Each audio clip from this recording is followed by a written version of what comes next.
Good evening, Ravi.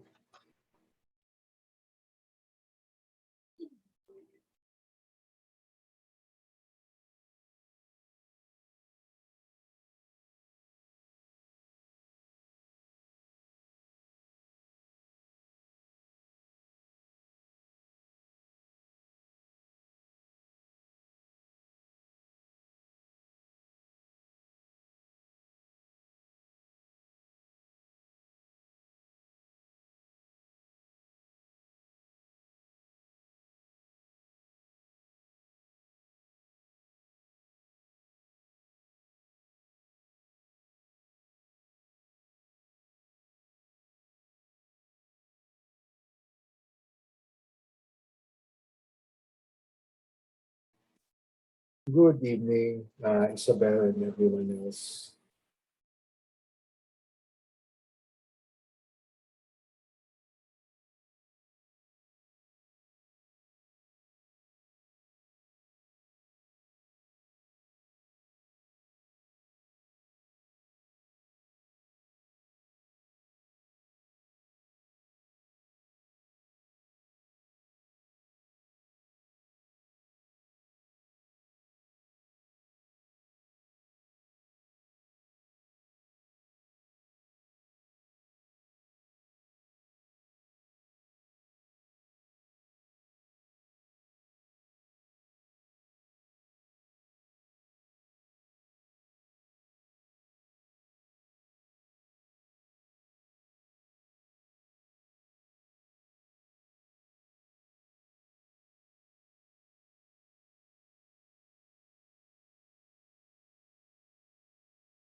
Good evening, guys. We'll start in a minute or two. No? Let's just wait for a few more, hopefully.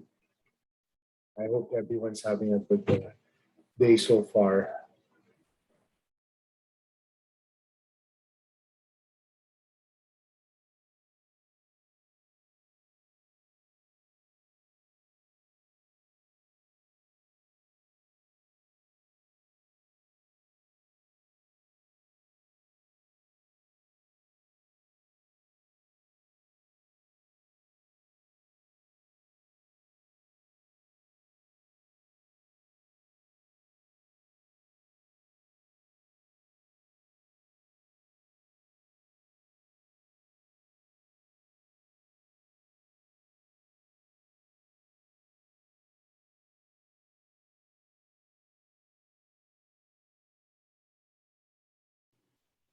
Hi, sir. Good evening. Good evening.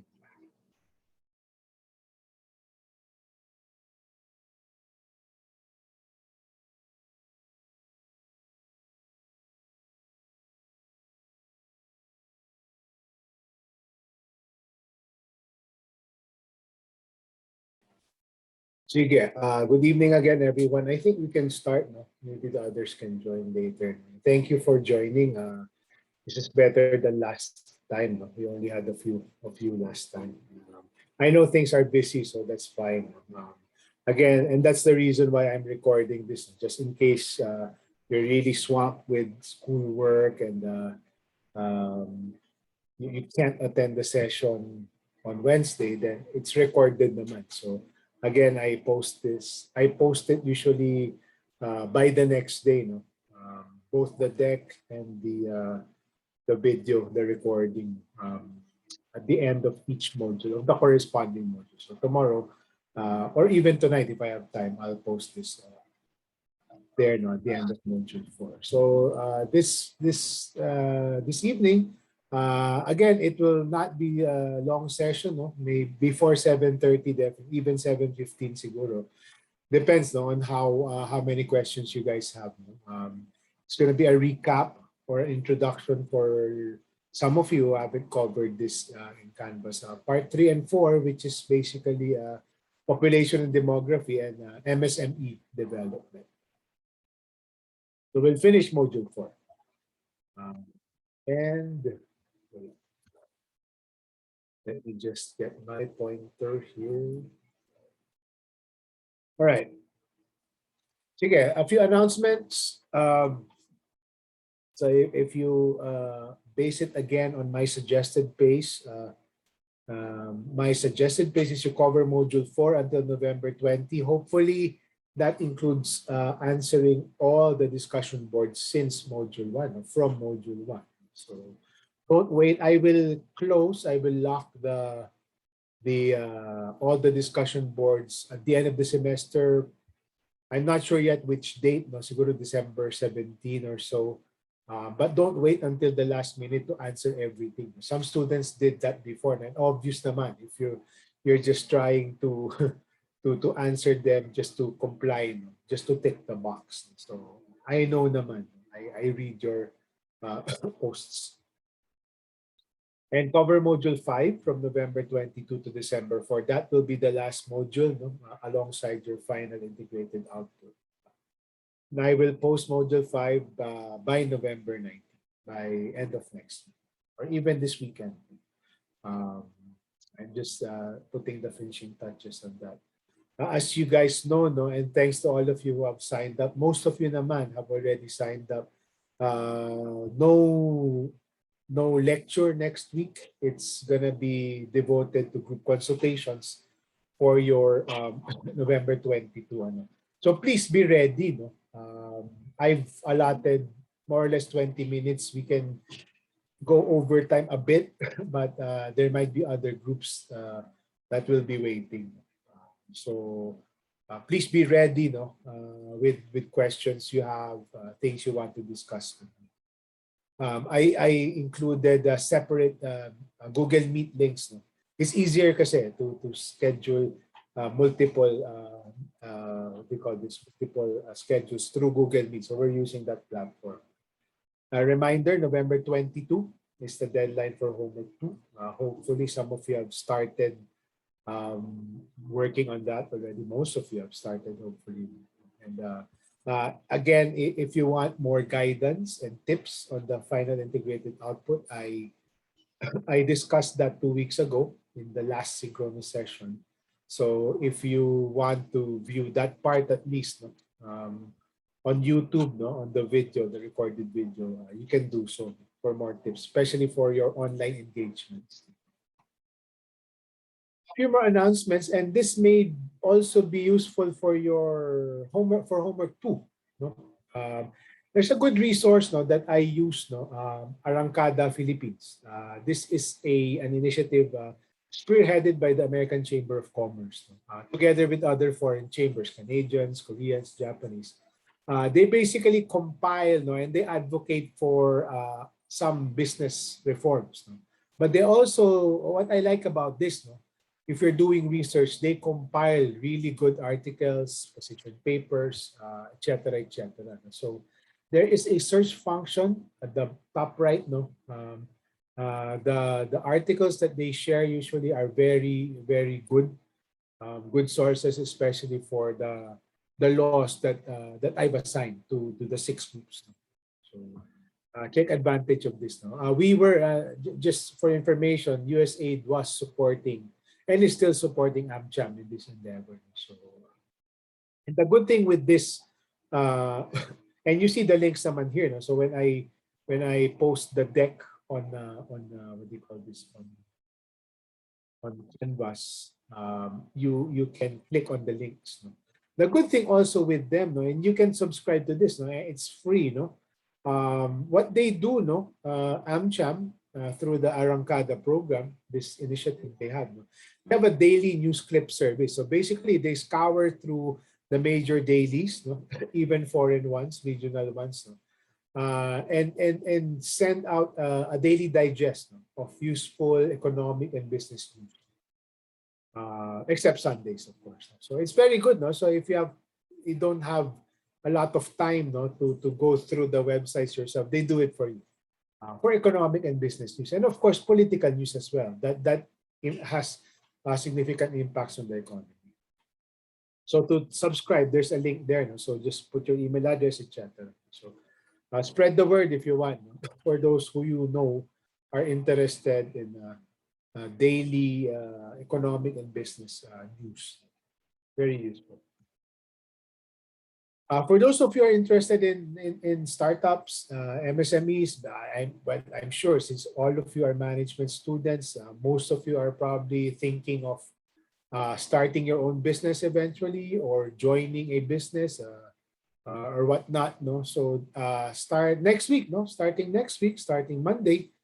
It's the third, I think, third Philippine Startup Week. No, it's again gonna be virtual this week. No, you can register. It's free. No, two of our projects at USAID are launching initiatives on Monday and Friday. But if you want to learn a lot of stuff, no, this may be, you might want to take advantage of the sessions. So just putting this out there for your awareness. Final news, no, before we go to the actual material. No? So if you've been following the news yesterday, they do this every quarter. No? NEDA, PSA, no, the Philippine Statistics Authority actually is technically an attached agency of NEDA. So every quarter, a month after the end of the quarter, no, they have a press conference where they reveal the results of the GDP performance, no, what they call the national income accounts. So and they do this on a quarterly basis, and the tables, if you want to geek out, no, the tables time series, yeah, no, meaning time series is from before, no, they provide information, no, if you want to make your own calculations, no? So they provide, PSA provides the raw tables, if you want to make your own computations. So it's really good. The forecast, no, the median forecast of economists and analysts was around 4.8 or less than 5%. But the good thing is for the third quarter, GDP grew by 7.1%, and that's really good. No?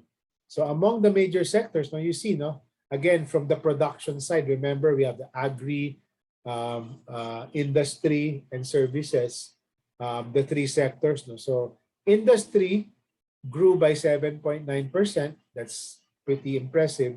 Services sector also grew by 8.2%, meaning it expanded. The downside is, unfortunately, the agri sector, forestry and fishing, contracted by 1.7%. And it again, it's largely due to the livestock sector. I was looking at the numbers. No, it contracted by 15%. Again, still because of the African swine flu, no, that's affecting the hog industry. And then the classical way of viewing GDP, the C plus I plus G plus NX, no, on the demand side.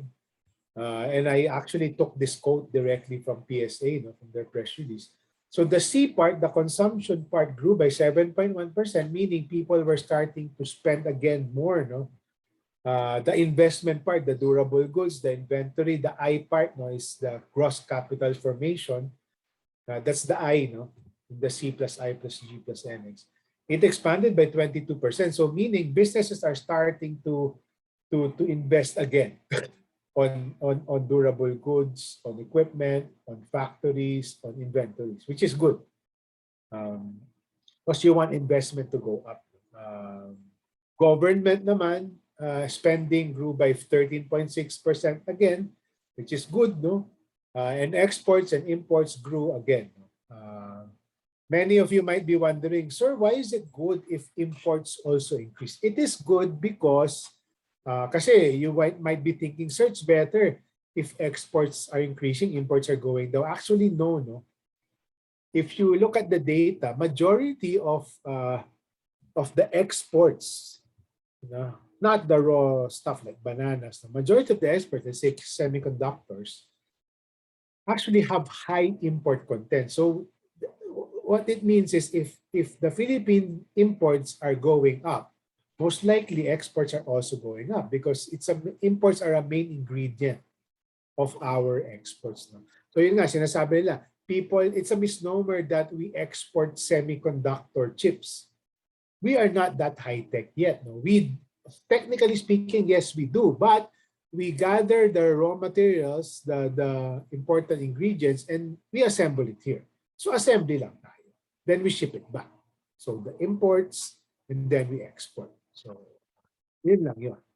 So having high imports is also good, as well as having high exports, obviously, because you're able to sell outside. So really impressive. But there's a but, of course. This was and this is actual data, no? We are still far from pre-pandemic levels. If the pandemic did not happen, the trajectory of GDP, go ahead, sorry, Marco, before I go to this. Go ahead. I just wanted to ask, the GDP, was it real or nominal? Because if I recall correctly, we also had It's real. It's real. Okay.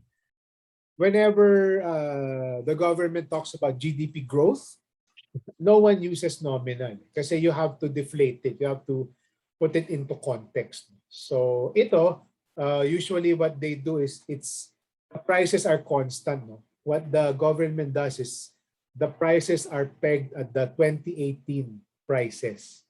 That's what makes it real GDP versus nominal. Nominal kasi whatever price they are right now, that's what you use. Pero yung ano kasi, to keep it comparable, they use the 2018 prices for all of the future forecast. So real siya, it's real GDP. Whenever government what do you call this, issues GDP results, that's real. They don't usually use nominal. But that's a good question. It's obvious that you were listening to your economics class before. So yun nga. So but there's a big but. No? Yes, this is impressive, but we're still, if the pandemic did not happen, the trajectory was like this. GDP was supposed to go all the way up. Economists usually like straight line, no? Forecast, meaning what would have happened continuously if something did not occur. Ang problema, we had the pandemic, so it went down. There is this thing called seasonally adjusted. You don't have to fuss with this, but if you are interested, usually kasi GDP is measured just so that you're measuring apples to apples. The growth is measured from now until compared to the same time last year. Kasi it's unfair if you will compare GDP in the third quarter versus the fourth quarter kasi Christmas. So you'd expect more spending, ganun. So they have a technique called seasonally adjusted. They can now compare not year on year, no, meaning quarter 21 to quarter 2020, pero quarter by quarter, no, the growth from quarter 2 to quarter 3 to quarter 4, and still make it apples to apples. So they adjust it for what they call seasonality. Yung fluctuations as a result of seasons. Christmas, mas higher yan, etc.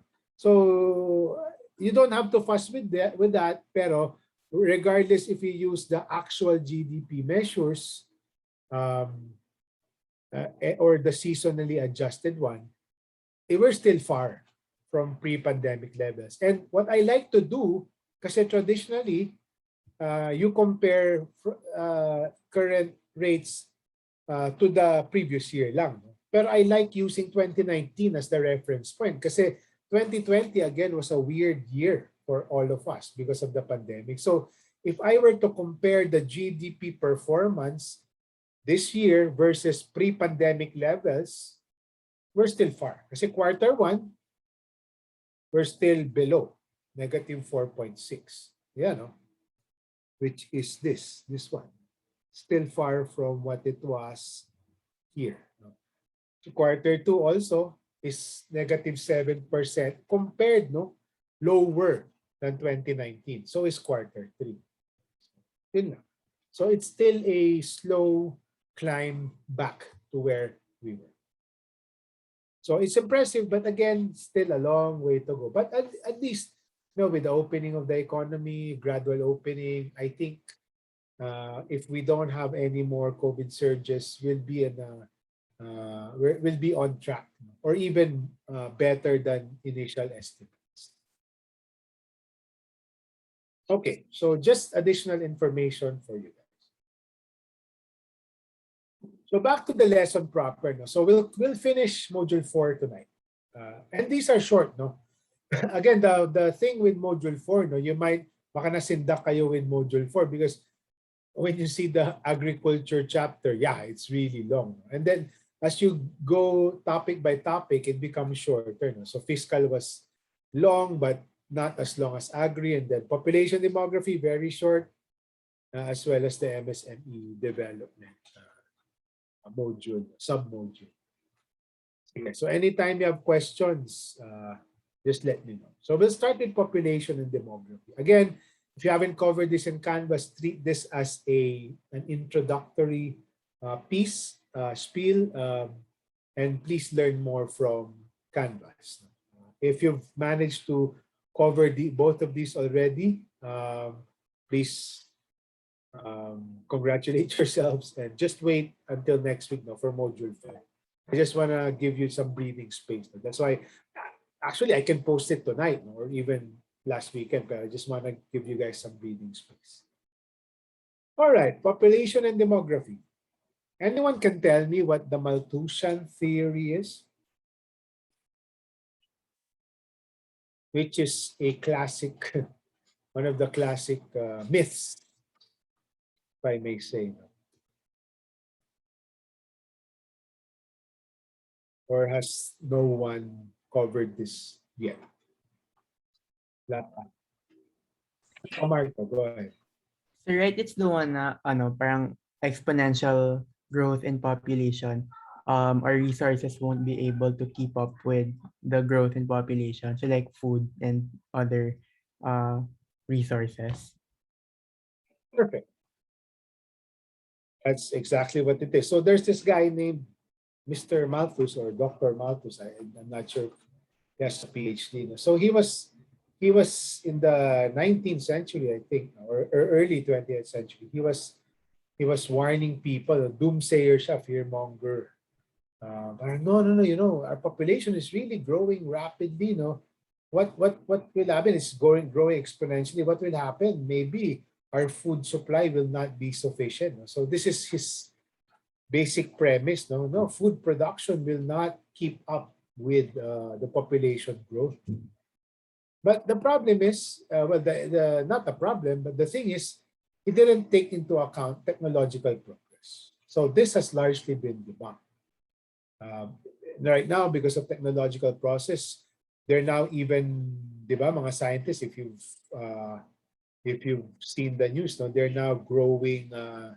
They now have lab-grown meat, no, for example. No? So let me just finish, Marco. No? So it's been largely debunked. No? So the production of food has actually kept up, no? Or even surpassed. No?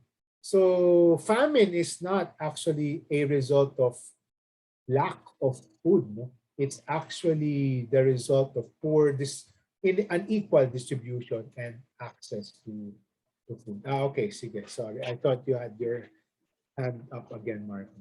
So Marco's right, no? So it was an unwarranted fear. No? Of course, at that time you didn't know, no? Early 20th century, no? Akala mo, oh nga, no?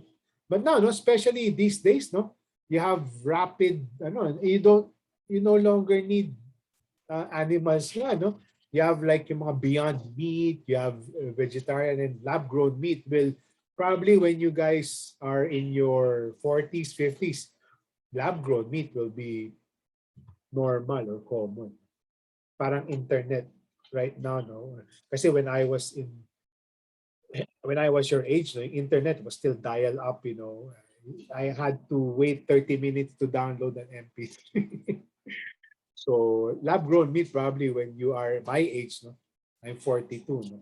Will probably be the one. So it's largely been debunked. No? But it's important to always start with this, no? Because Population and demography is all about scarcity of resources vis-a-vis the growing population, and and the unequal distribution. Okay, some key trends, no. And again, stop me at any time if you have questions. No? We're now more than 111 million. No? It's pretty cool. No? If you go to the POPCOM, Commission on Population website, no? They have an actual real-time counter. I included the link. No? That sort of forecasts each additional person or half a person per second or per minute. So they keep changing in real time. When I started, actually, I had to change this slide because when I started, it's funny, when I started teaching this course, SOCSI 13 last year, no? Around the same time last year, mga October yata, the slide only indicated 109. So we actually grew by 2 million pala in a year's time. So, kind of interesting. But the good thing is if you actually care to look at the link to the population development plan, no, that I referenced there on Canvas, the annual growth rate, no, before it was 3, 4, no, bumaba na. It has declined, which is good. And as you would expect, no, you have NCR, Metro Manila, and the surrounding regions with the highest populations. Kasi that's common naman, especially for developing countries. No? The capital region is a magnet, no? For people. Same here. More than 50%, we are now an urbanized country, technically speaking, because starting in 2015, the majority of the population were already living in urban areas. So by 2030, they're predicting 65 or 70%. And if you see this chart, no, we are a relatively young population. The youth accounts for roughly 20%. So the youth is 15 to 30, and some organizations consider people up to 35 no, as youth.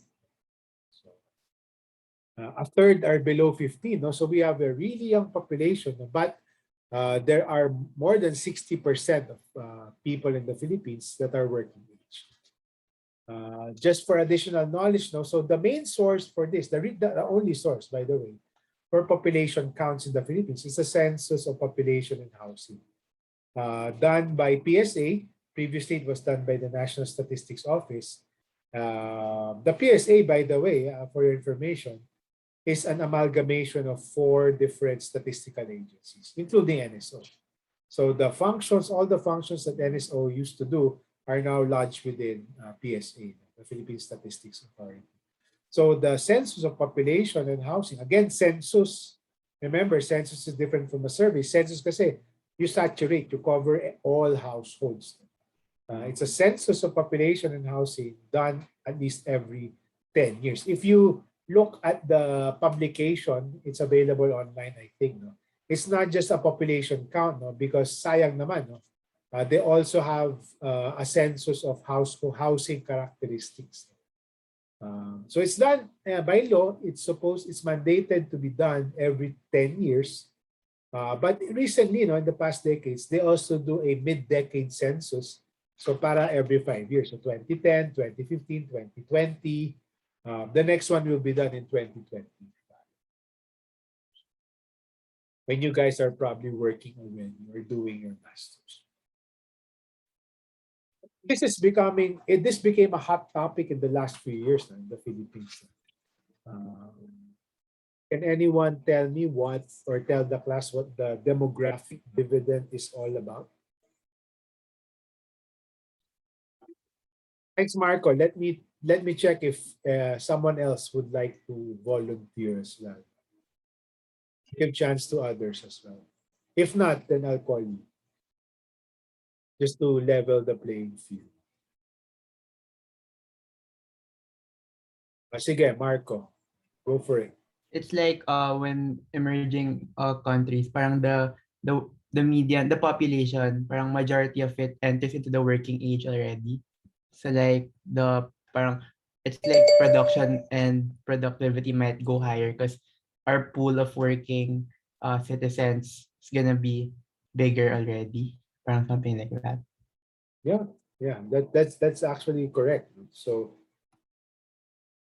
you know, a lot of people keep or kept saying, no, in the last few years, no, oh, the Philippines, no, we are in what we call a demographic sweet spot. No, you are lucky. You have a young population. You have a lot of people. Yun nga, di ba? If you see, more than 60% are working age. No, so the theory is, if you have a lot of people who are working, then you'll encounter more prosperity, no? Kasi you have huge labor force. So companies must be happy, no?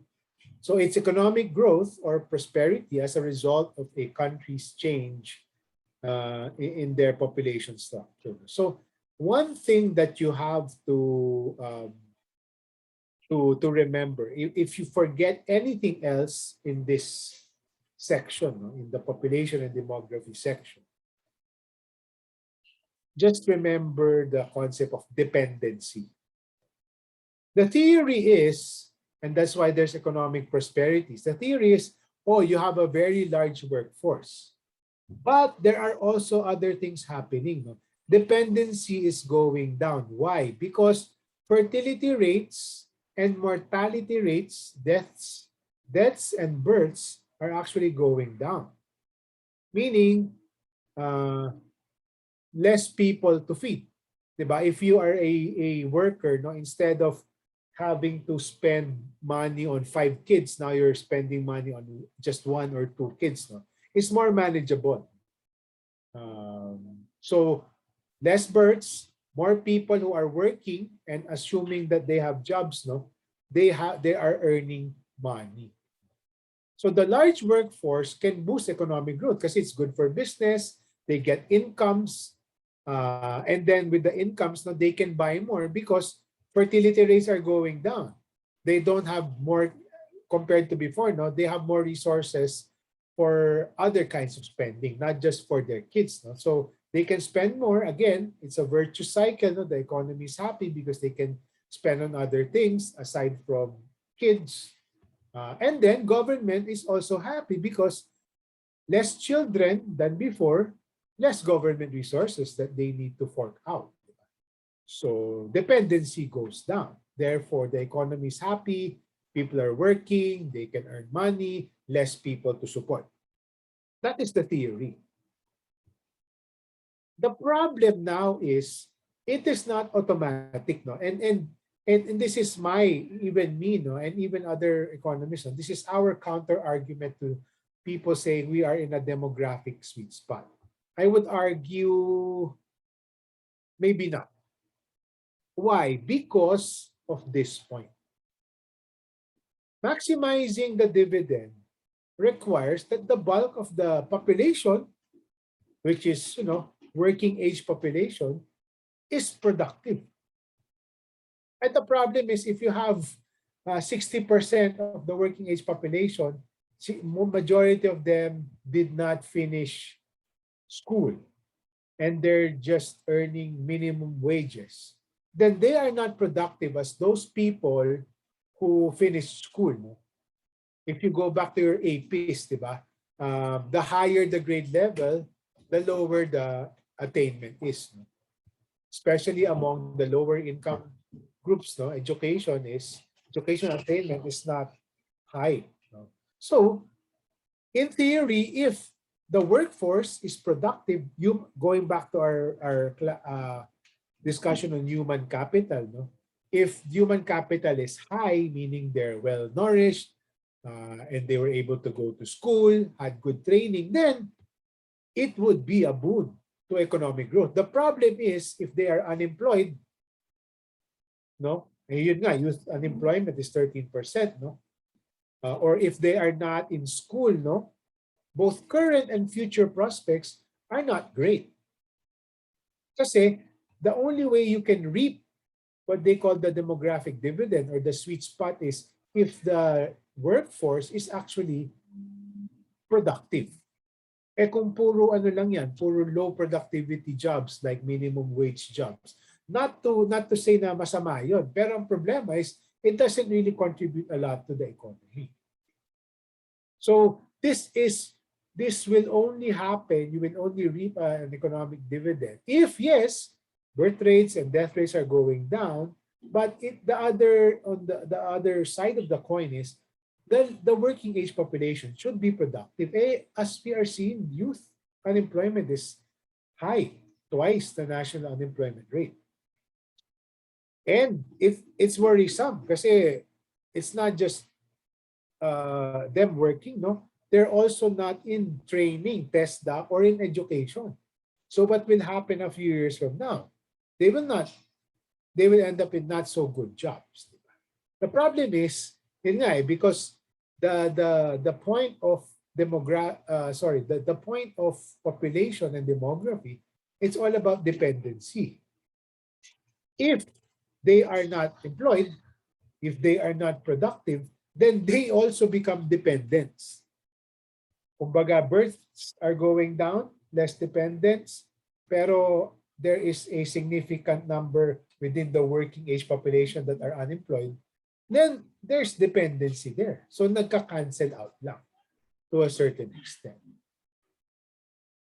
So the only way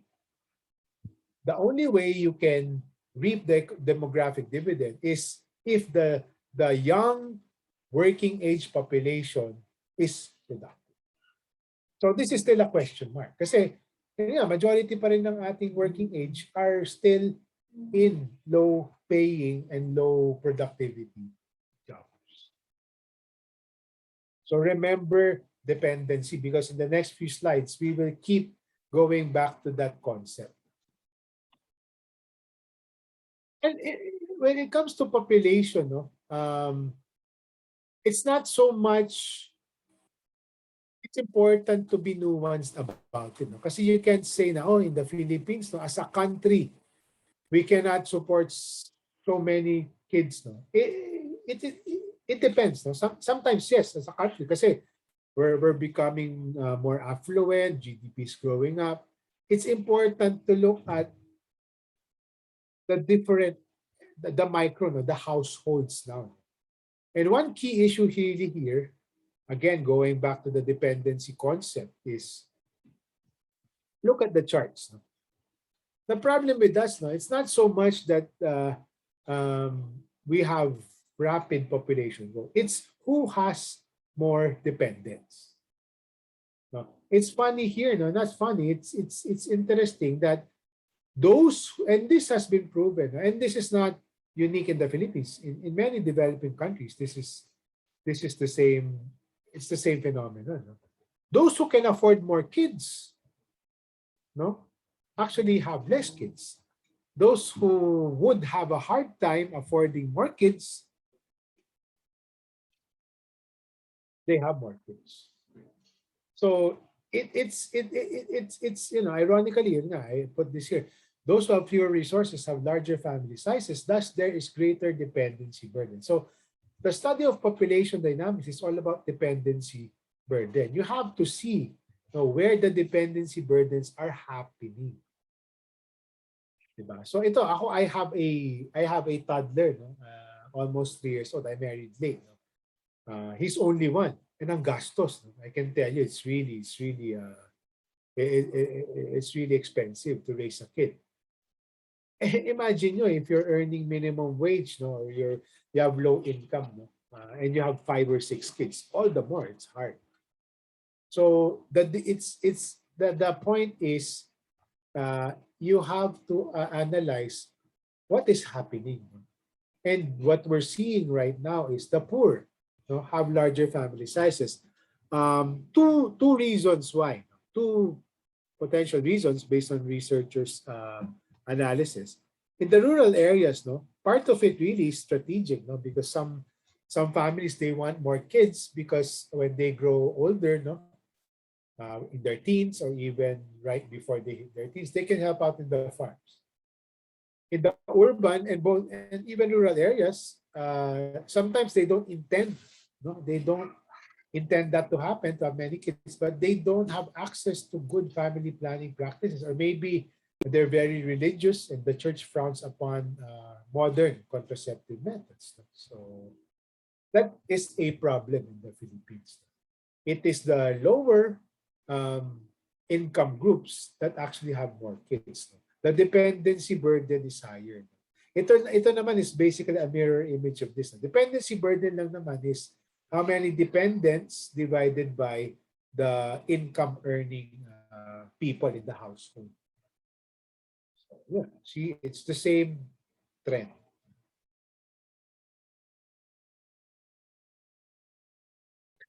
So what do we do now? No? Some people would be saying, "Ay, we have to be like China, one child policy or two child policy." Actually, no. Again, di ba? It's like your CBMS, no? You can't have blanket interventions. You have to analyze the situation better before you can come up with ideal interventions. So ang sinasabi is, it's not so much about kasi again, that's against human rights and freedom. No? You can just impose no that families would have one or two kids. That's not the point. In order to control population growth, it's not that. No?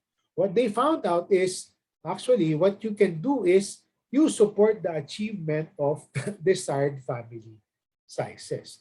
It's getting better in fairness naman. Fertility rate lang naman is the rate of kids that are born on average. So dati, no, in the 70s, 6. And then at least it's 3 now, more manageable. Pero ito nga going back to our point, no.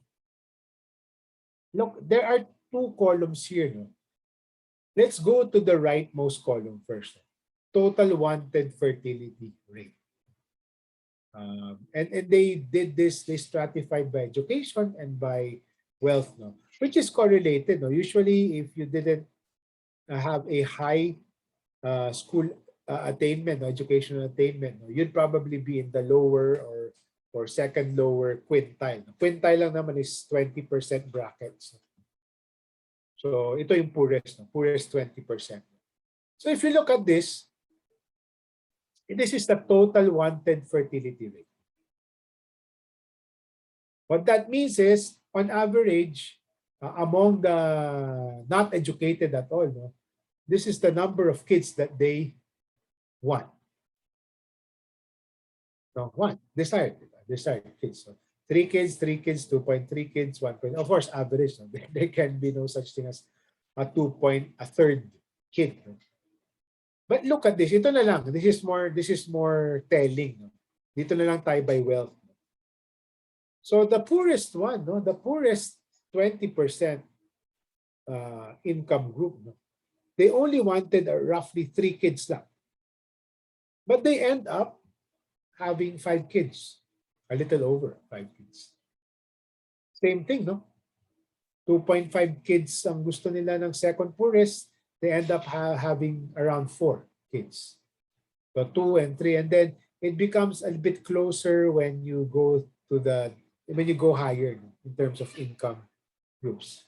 So, di ba, what they're saying is, if you want this, rather than this, no, it's better not to control, not to impose, not to require people to have less kids. No? It's just actually supporting, no, the achievement of this. Then this will dramatically even further go down, no, for the country to better manage its population, for the government to better manage resources, and for families themselves, no, to be able to manage their household, to afford a better quality of life. So yun nga. So what does that mean? No? So if you go back to the, later on, I have a final slide here. No? That's why the emphasis here is introducing or helping families in terms of family planning methods, etc., etc. So they can achieve this instead of having excess kids more than what they actually wanted. So that is the point of population. In the Philippines, no, that is how we can manage. No? And it's not just government saying this. No? It's also a lot of non-government organizations, NGOs, and even experts, no, health experts, except the church, of course. So if you are in the RH law group, no, this is very good findings for you. Because a lot of what you will find in the law, no, actually try to support this.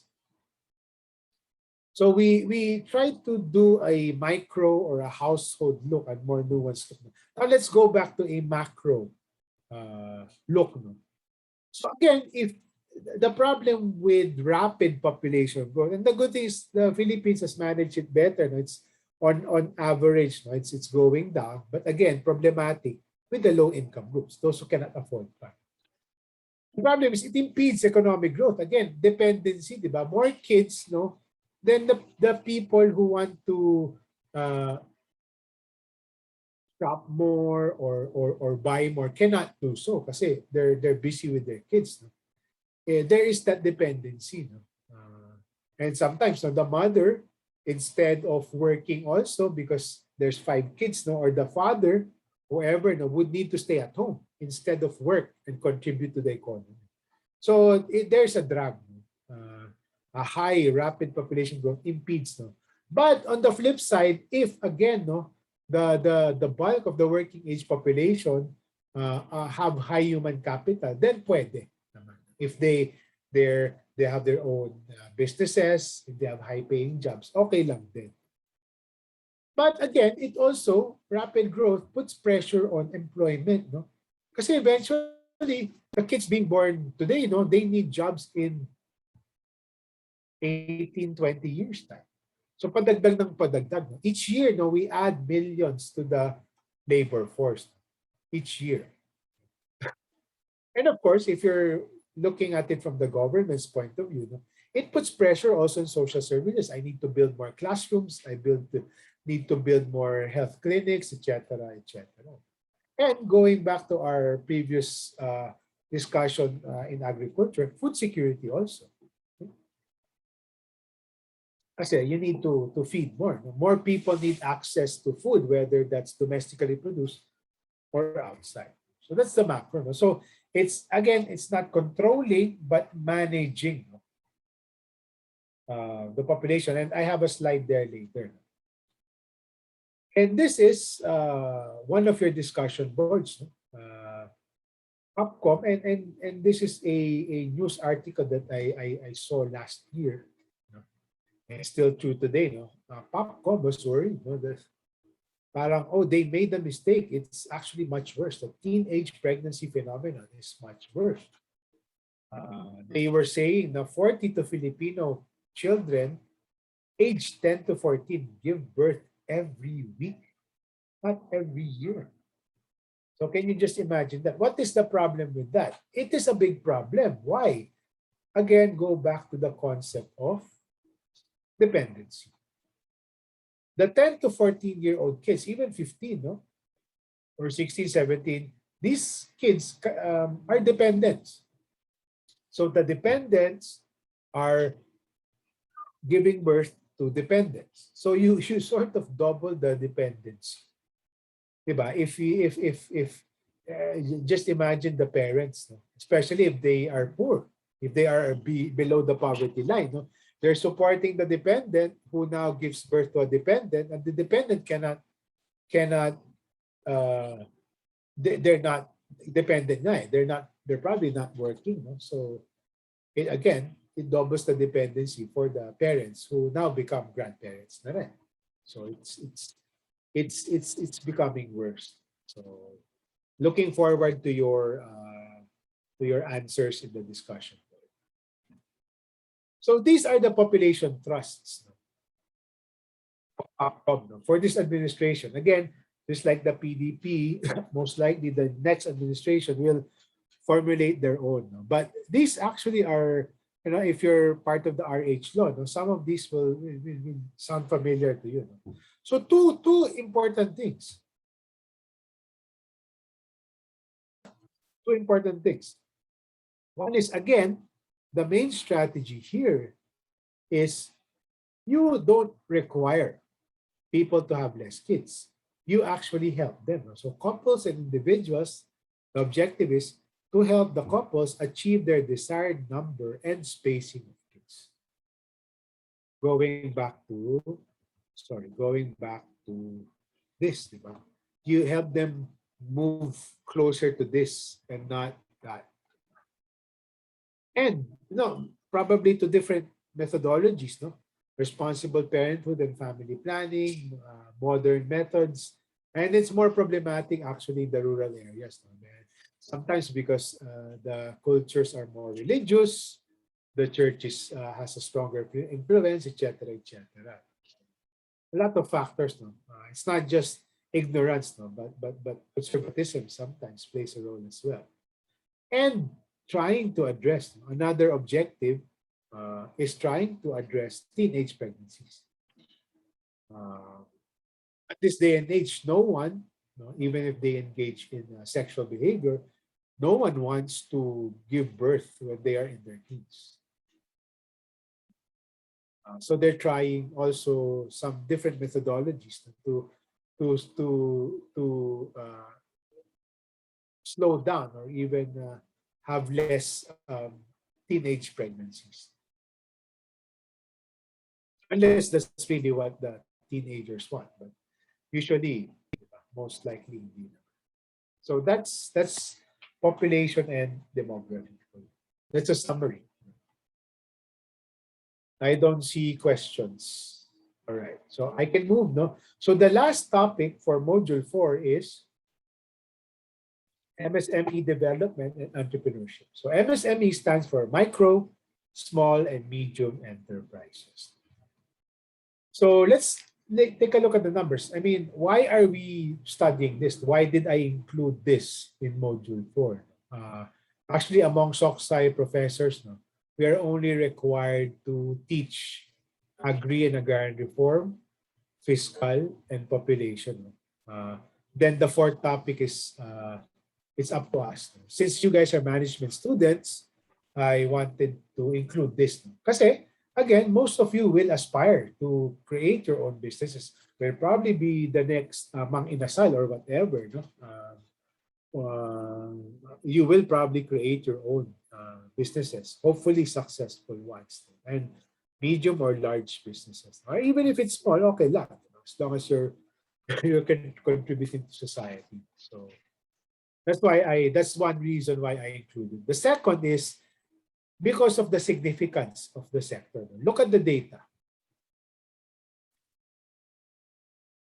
So if you look at the data, no, percent share, no, meaning lang naman, no, it's the percent of micro, let's say micro enterprises out of the total number of businesses or establishments. It's actually 88%, 88.5% of all businesses are micro, meaning either it's one, they only have less than 10 employees, or their capitalization is only 3 million. So these are both formal and informal, no, could be the pero ito, because it's DTI, no, these are the formally registered businesses. So these are your barber shops, your little stores, no, yung mga sari-sari stores included, no. In the informal side, these are the vendors, no, mga nagtitinda ng kwek-kwek, fishball, etc., etc. Small naman, also sizable, no. It accounts for more than 10% of all businesses, and then it becomes lower for medium and large. On the other hand, employment naman, no, their share of total employment in the country, it's much lower kasi nga micro. If you do the math, kasi nga they have less employees. No? The total, these many micro establishments only employ less than 30% of Filipinos that are employed among all businesses. No? And of course, you would expect the large establishments to take the lion's share in terms of employment. So it is important. No? These three sectors are very important because they form the bulk of the businesses and they employ a significant share of the population in the Philippines. 63%. But sometimes people don't kasi in terms of being vulnerable or mas what do you call this, less capable, it's the focus should really all be on the micro and the small. Medium and large kasi they have more resources. usually, no, to tide them over. For example, during the pandemic, no, they have more resources to tide them over. In terms of GDP, no, sorry, I did not have a table here. No, the MSMEs account for 1/3 of economic output. So that sector is very, very significant. But the problem is, if we compare ourselves again with our neighbors, no. So take for example the World Bank reports, no, the productivity, no, meaning yung kita, the sales, no, of our MSME sector, no, it's very tiny. It's actually very low, no, compared to, let's say, Malaysia and high-income countries. Kasi, for example, in Singapore or in, let's say, European countries, no, the small businesses, no, they have sales that are very high. You know, for example, in Germany, there's this parang phenomenon where uh, the metal works, no, is dominated by small and medium. Well, no, small family-owned businesses, pero high productivity kasi very high value products. Tayo kasi hindi, most MSMEs yung parang very consumption-driven, sari-sari store or hardware store, no, small grocery store, barber shop, yung ano lang, very low productivity services. Not sophisticated at all. And a lot of MSME jobs are very informal.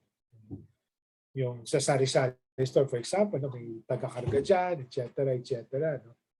Yung nagbabantay lang. And very, very vulnerable. No? There is correlation, especially in the micro enterprises, of owners and employees being very vulnerable to poverty. And we'll discuss the impacts of the pandemic on this sector later, talking about poverty.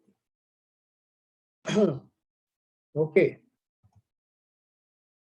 So what are some of the barriers, no? Or what are some of the important needs, no, of micro, small, and medium enterprises, especially the micro and small? Number one is access to finance. Diba? I'm sure you will encounter this next year kasi I think you will still be required to create your own businesses, no, for your management project in the 4th year. You'll need capital to start buying inventory, an own place, production if you are producing things, no, your employees, etc. So first is, where do you get your funding to start a business? That's important. No? It's problematic because a lot of the formal financing institutions, kaya nga there's the phenomenon of 5-6 yung mga Indian nationals, no, on motorcycles, no, because many banks, no, formal banks or even rural banks, no, they are averse to lending to micro and small ones kasi it's risky. Sabi nila, you don't have good business plans, you don't, I'm scared, no, your sales are kind of fluctuating, so I will not lend you. Or if I lend you, the interest will be high. So I will also be like, sige, wag na lang. So kaya nauso yung mga informal lending routes, especially to micro and small businesses. That's number one. That's number one problem to realizing the potential. The other is, we talked about this, no, in terms of investment climate or making the Philippines a good place to do business. It's very bureaucratic. Ask your parents, especially those of you who have parents who have small or medium businesses. Ask them whether it's the national government or local government. It's hard to start and operate a business in the Philippines. Just to get the necessary permits, there's a long list of permits that you need to seek from government. There's a long processes to do that. Just to get a mayor's permit, because you need a mayor's permit before you can start operating your business, or before you even build a shop. No? You need to submit building plans, etc., to government, and sometimes it takes months. No? And that's a problem. No? Yun nga, some businesses, no, or some entrepreneurs or potential entrepreneurs, instead of pushing through with their plans, no, they might have the next bright idea, but because of government bureaucracy, they now become disincentivized to actually pursue because of government bureaucracy. So one of the things that we at USA have been doing is try to support government to make their processes better. So to make it more conducive and easier. Parang it's kind of weird nga eh. Parang you want people to create businesses for the good of the economy, but you're making it hard for them to do business. So that's the second important barrier or problem. The third is, as we talked about, it's access to market. And you're probably realizing this also in your NSTP Big Kiss engagements, because as part of your part of your NSTP assignment, you're supposed to propose optimization solutions to some of the micro and small businesses. Some they have good products, pero again, based on our learning in the agriculture part, make sure there's a market. And a lot of SMEs, they're more in the, parang, I have a good product, bahala na who is gonna buy. Sometimes they end up losing money because they don't have a market. They don't know who to sell, how to sell. That's why there's a lot of government programs that support micro and small businesses from tapping or finding markets. Whether that's online, physical stores, or Lazada, or some digital platforms. The third is productivity and efficiency. Remember, we talked about technology playing a role. Some SMEs kasi, or MSMEs, mano-mano, they don't have advanced technology, and even the people that they have, kulang sa skills, kulang sa technology, etc., etc. So some of them, they don't have access to technology. And again, it goes back to the first problem. Maybe because they don't have enough capital or they can't get more funding. So it becomes a chicken and egg situation. So they can have more sophisticated products or a better assembly line or better yields. As we go back to was it Harold Domar, saying the capital output ratio sana would be better if you had more advanced technology, but many of them don't have access to that. And we will talk about this later in the pandemic slide.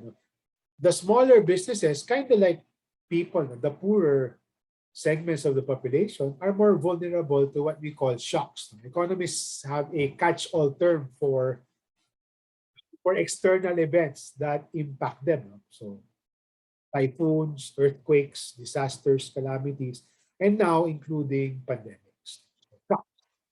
Something that they did not want, something that's external, that affects them. So now, just to revisit, what is government's plan now? Ito naman, this is government's main framework for supporting the sector. But kayo, keep this framework in mind because this is a very important framework for you when you start creating your own business. These are the things you might need or you will probably need. So Secretary Lopez, who's one of my favorite secretaries as well, he came from the private sector. He was with RFM for a while. Really good guy, well-meaning, very humble as well. So he created this 7 M's framework. The first, of course, is money. Of course, you can start anywhere. First is money. All the MSMEs need money. So, government, to its credit, they now launch different services. They now have a small business corporation to compete against the 5-6 loan sharks. They also have this corporation called Phil Guarantee. So they guarantee loans made by SMEs to incentivize banks to take a risk. So that's money. So that's what you will need when you start a business. Machines, again, going back to the point, for you to be more productive, higher yields, higher processing output, etc., you need machines, technology, and innovation. You need to improve or optimize your assembly line. This may even help you in your NSTP Big Kiss, by the way, just to think through all of the different interventions. So government, for example, right now, they have this thing called shared service facilities in the different regions. So, cooperatives or small businesses can go to a certain place, to use the equipment provided by government. Merong mga processing facilities, fabrication facilities, etc., etc. Markets, government is also trying to support MSMEs in terms of how can you sell, who to sell, so for example, during the pandemic, DTI, we also supported DTI, USAID, my agency, in helping many SMEs, to evolve into online selling. So there are some programs by DTI to help people top markets, overseas, domestic, digital, physical, etc. Trade fairs, iba-iba. Models, So what the government is also trying to do is provide inspiration, to SMEs, Parang they present good practices, best practices done by other entrepreneurs that succeeded, and giving them, showing them to potential entrepreneurs for inspiration or to copy certain things that they did. Mindset also, parang just trying to inspire MSMEs not to think small, but to think big. Maybe you can sell abroad, or you can sell more. You can sell, if you're in the province, sell to Manila, to Cebu, to Davao. And finally, government is also trying to support in terms of training, workshops, or mentoring.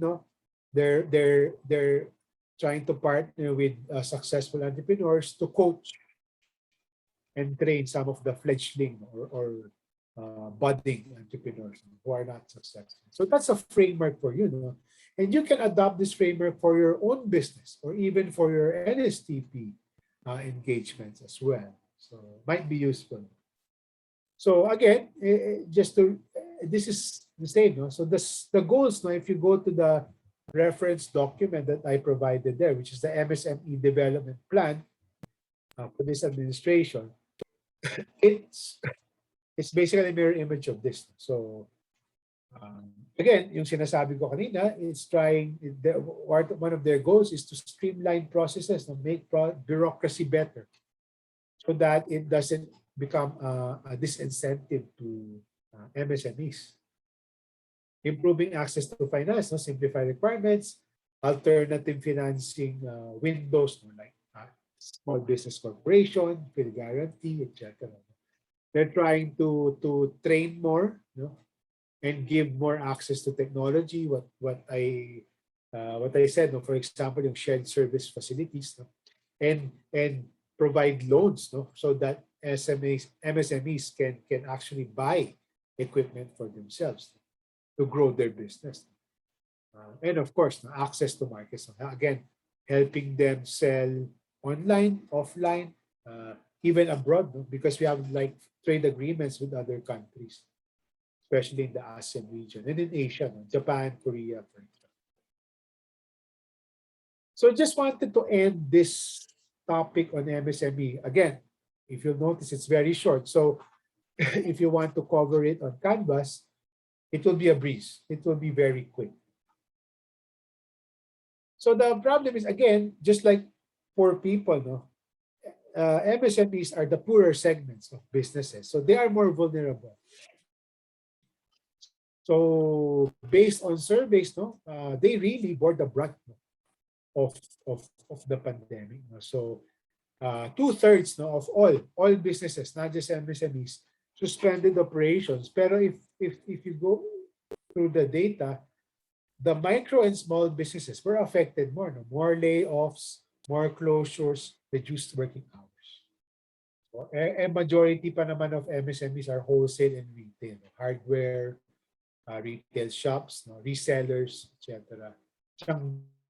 For example, so they were really the most affected, and people are not buying it. Wholesale retail, di ba? Lugi ka. So it's really wreaking havoc. So I just wanted to end also with what government has done, no? For your awareness as well. No? Siyempre kulang pa rin, no? Because the need is huge. No? So government during the pandemic provided loans, no, to MSMEs, which is good. They also, especially for government banks, no, or they talk to some of the financial institutions para, oh, if you can allow the loans to be paid at a later date, 60 days pa, so just to tide them over. And you know, the government's guarantee corporation, the Phil Guarantee, actually covered more loans, no? Guaranteed more loans. Kasi when you guarantee loans, no, kunyari ikaw government, I will tell BPI, I guarantee this borrower that loan. Meaning, if that person defaults, akong bahala, I will absorb and I will pay you back. So guarantee covers are very effective to incentivize financial institutions to lend, to take a risk. No? And government also, what they did, no, the good thing with this, many corporations, many businesses, MSMEs included, had losses in 2020. So what the finance department said, no, BIR, if you're earning money in 2021, no, the losses, the negative profit or the net loss that you incurred in 2020, you can deduct that from your tax payment for 2021 or 2020. So that's good also because it's sort of like giving MSMEs cash or money. And lastly, no, one of the good things that they did, government also provided subsidies or cash transfers to employees. So this is indirectly helping MSMEs because, you know, the problem is lockdown, closure. No, if government didn't provide wage subsidies to the employees, then they would just leave the company, leave the micro enterprise or small enterprise for another job. The lugi ka. Then if you're an MSME, you'll have to look for workers again when you resume operations. So just wanted to end with that. So MSMEs are the disadvantaged sector, but they form the bulk of the businesses in the country. No, we want them to be more productive. They have some problems and issues. You can read more on Canvas. There's a 7-pronged strategy being done by government. This is it's not just for government, no, but this may help you guys, no, in your current or future businesses.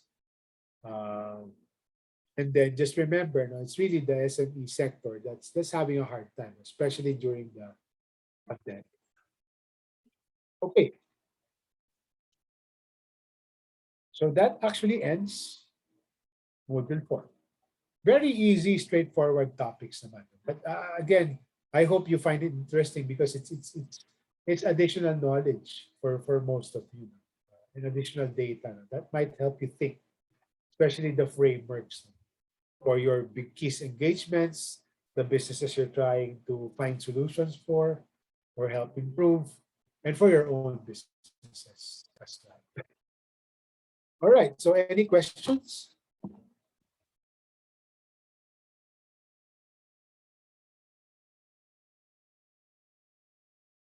None for Isabel.